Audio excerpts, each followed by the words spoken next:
Now, let's make sure we have a clean work tray to put our equipment on. Grab a wipe from the box over there.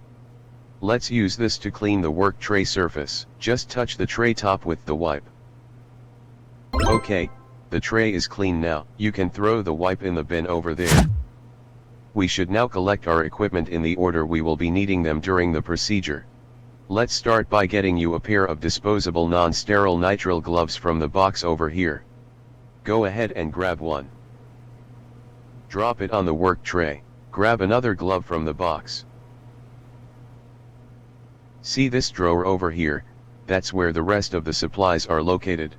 We will now pick a few items from this drawer and put them on the work tray. We will need a tourniquet to help us see the patient's veins. Go ahead and grab a disposable one, it's more hygienic. Let's grab some alcohol swabs. We will need these to disinfect the patient's skin before we put the needle in.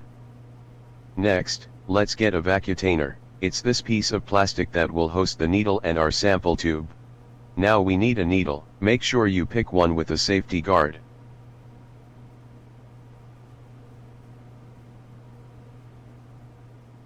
We will need a tube to collect the patient's blood. These come in different colors depending on the additives they contain. Since we've been asked for a PT test, we should get a blue tube.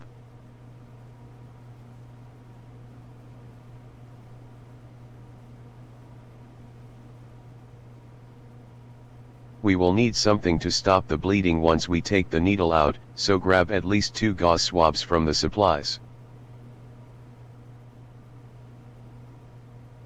You will also want some tape to keep the gauze in place, so grab a roll from the drawer. Alright, we have fetched everything we need from this drawer, so go ahead and close it.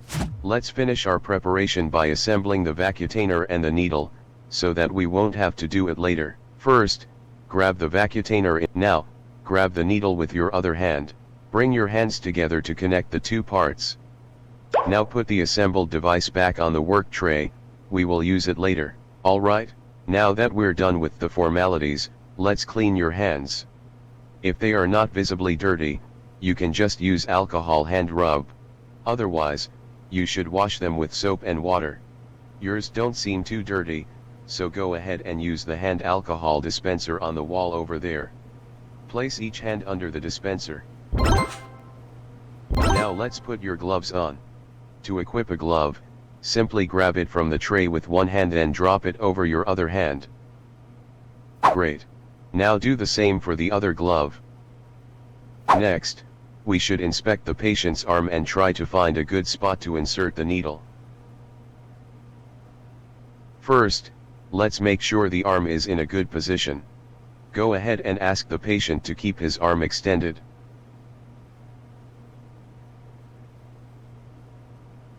Okay, got it. Now take a closer look at the upper region of the patient's forearm, over here. As you can tell, the veins are a bit difficult to see right now. You should ask the patient to close his fist in order to make the veins more visible.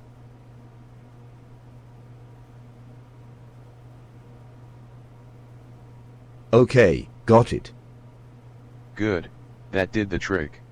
You should now see the veins appear clearly in blue. As a general rule, you should pick a puncture site on the cephalic or the median cubital veins. You should avoid the basilic vein because it's close to an artery and nerve. You don't want to be poking at that. You should also avoid spots where veins cross over, as it would increase the chance of developing a hematoma for the patient. I've highlighted a good location for you.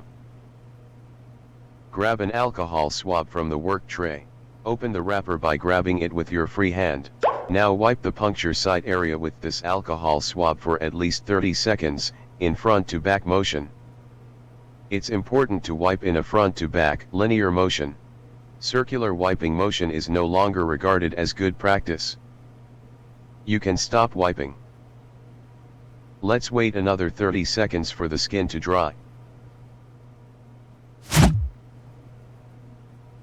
Alright, disinfection complete. Next, we must put a tourniquet around the patient's arm before we insert the needle.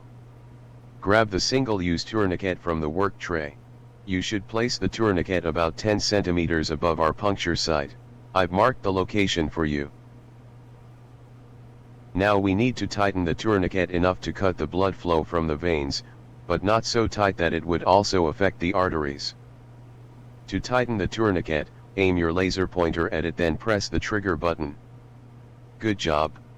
According to the official guidelines, we should not leave the tourniquet on the patient for more than 60 seconds, so let's get moving. Remember the vacutainer we assembled earlier? Go ahead and grab it from that plastic cap is protecting the needle.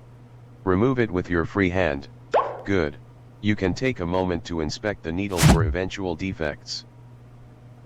Before inserting the needle, it's important to first anchor the vein. This helps locking it in place and also reduces the pain of the puncture for the patient. You anchor the vein by pulling the patient's skin a few centimeters below our selected puncture site. I've marked the spot for you. Good job. Press and hold the thumb button on your controller. Keep the vein anchored like this until we're done inserting the needle. It's time to lift that needle guard. Press the button under your thumb on your right-hand controller. Well done. The needle is now exposed. Now, let's insert this needle at the puncture site we picked earlier. Go ahead and try now. You will feel vibrations once you're inside the arm. You should enter the vein at an angle between 15 and 30 degrees. Try again. Great job, you're in. Try to keep your hand still and steady. You don't want to be moving the needle around in the patient's vein. You can stop anchoring the vein with your left hand. Let's put a tube in the vacutainer to start collecting blood. Grab this tube with your free hand. Now drop it over the vacutainer to attach it. Good job, blood is starting to come in. Remember the 60 seconds rule for the tourniquet? Well, now is the time to remove it. Use your free hand to grab the tourniquet from the... Alright, we have collected enough blood.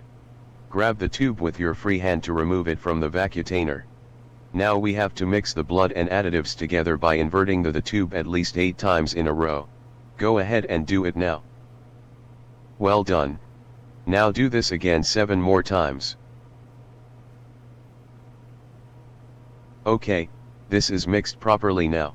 You can put the tube back on the tray. Since we don't need to take more samples, it's time to pull out the needle. We will need a gauze swab to stop the bleeding. Now slowly pull out the needle in a straight line. The controller will stop vibrating once you're out. The needle is out, well done. Reactivate the safety guard by pressing the thumb button again. Put the gauze swab on the puncture site and gently keep pressure on it to stop the bleed. Let's ask our patient for some assistance. Click on the patient and ask him to keep pressure on the gauze swab. Okay, got it. Let's get rid of that used needle. Unscrew the needle from the vacutainer by grabbing it using your free hand. You must put the safety back on before unscrewing the needle. Drop the needle in the sharps bin over here. Good job. You can also put the vacutainer back on the tray. Let's label the tube while we wait a few more minutes for the bleeding to stop. Grab the label sheet we printed earlier. Grab the blood sample tube with your other hand. Touch the tube with the sheet to apply the label. Well done. You can put the labeled tube back on the tray. Alright, we've been keeping pressure on that puncture site for about 3 minutes now. Let's check if the bleeding has stopped. Grab the gauze from the patient arm.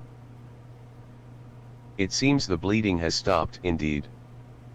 You can discard the gauze in the waste bin over here. Let's put a clean gauze on the patient. Grab a new gauze from the tray and place it on the puncture site. This time we also need to hold it in place, so get the tape roll from the tray.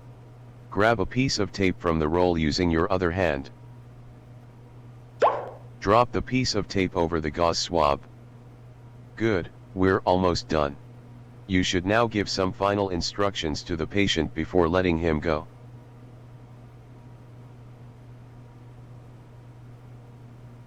Okay, got it. You may now thank the patient and let him go. Alright, that wasn't so bad after all. Thanks, Doc. You can now remove your sanitary gloves.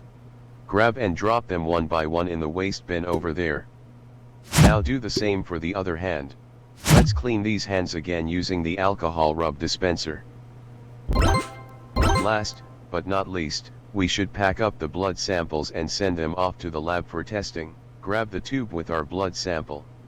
Put the tube in the samples transport box over here. And we're done. Someone else will come and pick up the box later. This concludes the first level of our venipuncture training. In the next level, I will introduce some additional challenges for you. See you there.